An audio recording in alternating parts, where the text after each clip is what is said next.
Djibouti Africa के कोने में एक छोटा सा कंट्री, बट ये छोटा सा कंट्री पूरी दुनिया के लिए बहुत ज्यादा इम्पोर्टेंट और डेंजरस है, क्योंकि यहाँ बड़े बड़े कंट्रीज ने अपनी मिलिट्री बेसिस बनाई हुई है। अगर आप जिबूटी के मैप को देखें तो आपको सबसे पहले अमेरिका की मिलिट्री बेस देखने को मिलेगी, और फिर ये दो है फ्रांस की मिलिट्री बेस, ये है जापान की और ये है इटली की, और ये है फ्रांस की एक और नेवल बेस, और यहाँ है चाइना की एक बड़ी नेवल बेस। इसी के साथ अब इंडिया, रशिया और सऊदी अरब भी यहाँ अपने मिलिट्री बेसिस बनाने के लिए जिबूटी की गवर्नमेंट से डील कर रहे हैं। लेकिन आखिर ऐसा क्यों? जिबूटी में ऐसा क्या है कि सारे बड़े कंट्रीज यहाँ अपनी मिलिट्री बेसिस बना रहे हैं? वेल, इन सब के जवाब जानेंगे हम इस वीडियो में। हेलो फ्रेंड्स, मेरा नाम मुइस और आप सबको मुइस वर्ल्ड में खुशामदीद। जिबूटी यमन के बिल्कुल अपोजिट बाबुल मंदब स्ट्रेट के बिल्कुल एस पर। बाबुल मंदब स्ट्रेट 28 किलोमीटर के इस रास्ते को कहा जाता है, और ये कोई आम पॉइंट नहीं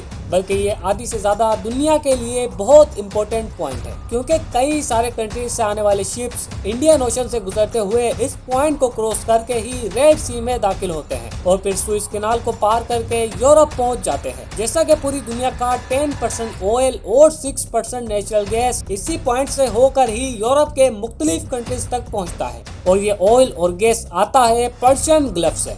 Persian Gulf Iran, Iraq, Kuwait, Qatar, Bahrain, Saudi Arabia, UAE और ओमान के बीच घेरे हुए समंदर के इस हिस्से को कहा जाता है, और दुनिया में सबसे ज्यादा ऑयल और गैस भी इन्हीं कंट्रीज में पाया जाता है। पूरी दुनिया के 50% ऑयल और 40% नेचुरल गैस के रिजर्व इन्हीं कंट्रीज में पाए जाते हैं। फिर इस ऑयल और गैस को बड़े बड़े शिप में लोड करके इन्हें 20 मील के इस रास्ते से गुजारा जाता है, और फिर एशिया के बड़े बड़े कंट्रीज जैसे पाकिस्तान, इंडिया, चाइना, जापान और साउथ कोरिया में इन्हें सप्लाई किया जाता है। इसके अलावा बाकी का ऑयल अरेबियन सी से होते हुए बाबुल मंदब के जरिए रेड सी में दाखिल होता है, और फिर सुएज कैनाल से होते हुए यूरोप के कई सारे कंट्रीज में सप्लाई किया जाता है। इसीलिए अगर ये पॉइंट किसी भी वजह से बंद हो जाए तो यूरोपियन इकोनॉमी जबरदस्त फाइनेंशियल क्राइसिस का शिकार हो सकती है, बिकॉज इसके अलावा यूरोप पहुँचने का सिर्फ एक रास्ता है, जो कि पूरे अफ्रीकन कॉन्टिनेंट को पार करके यूरोप पहुँचता है, और इस रूट से ज्यादा टाइम और ज्यादा पैसा तो लगता है, लेकिन इसके अलावा ये रास्ता बहुत ज्यादा डेंजरस है। ऐसा ही हुआ था मार्च 2021 में, जब सुएज कैनाल में एक शिप फंस गई थी, और उस वक्त वर्ल्ड इकोनॉमी को 9.6 बिलियन डॉलर का लॉस हुआ था। लेकिन ये स्ट्रेट जिसके लिए सबसे ज्यादा जरूरी है वो है Saudi Arab.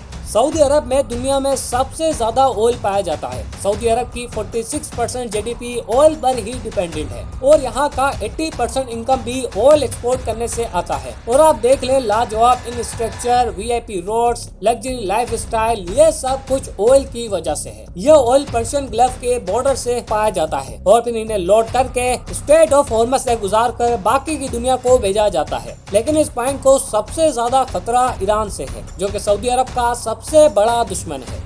Iran straight of हॉर्मज को बंद करने के लिए कई सारी धमकियां दे चुका है, और अगर ऐसा हुआ तो सऊदी अरब की इकोनॉमी महीनों में ही कोलैप्स कर जाएगी। इसी डर को कम करने के लिए सऊदी ने सऊदी अरब के ईस्टर्न बॉर्डर से लेकर वेस्टर्न बॉर्डर तक 1200 किलोमीटर लंबी एक पाइपलाइन बिछाई, जिसमें पर्शियन गल्फ से निकलने वाले लिमिटेड ऑयल को इस पाइपलाइन की मदद से रेड सी तक लाया जाता है, और फिर यहाँ से यूरोप की तरफ भेज दिया जाता है।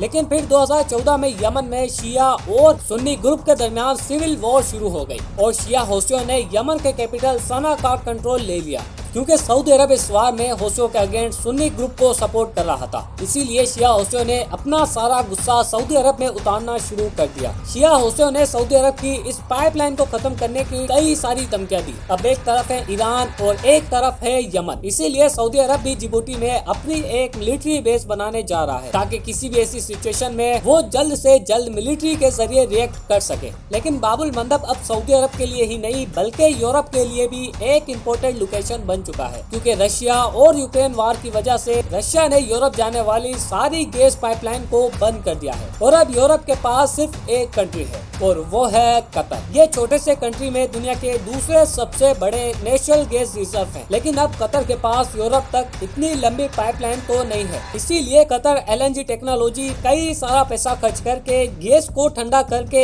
इन्हें शिप्स में लोड करता है और फिर ये शिप्स बाबुल मंदब से होकर रेड सी को क्रॉस करके सुएज कैनाल के जरिए यूरोप के कई सारे कंट्रीज में पहुंच जाते हैं। इसीलिए यूरोप के कई सारे कंट्रीज ने इधर अपनी मिलिट्री बेसिस बनाई हुई है ताकि वो इस लोकेशन पर नजर रख सके। और बिल्कुल इसी तरह चाइना की भी 30% मैन्युफैक्चरिंग इसी पॉइंट से ही होकर यूरोप पहुंचती और इसी पॉइंट से चाइना की मार्केट यूरोप में फैलती है और चाइना की इकोनॉमी भी इसी तरह चलती है। यही वजह है कि चाइना भी यहाँ अपनी एक नेवल बेस बनाकर बैठा है और अमेरिका यहाँ अपनी मिलिट्री बेस सिर्फ इसलिए बनाकर बैठा है ताकि वो इन सब पर नजर रख सके।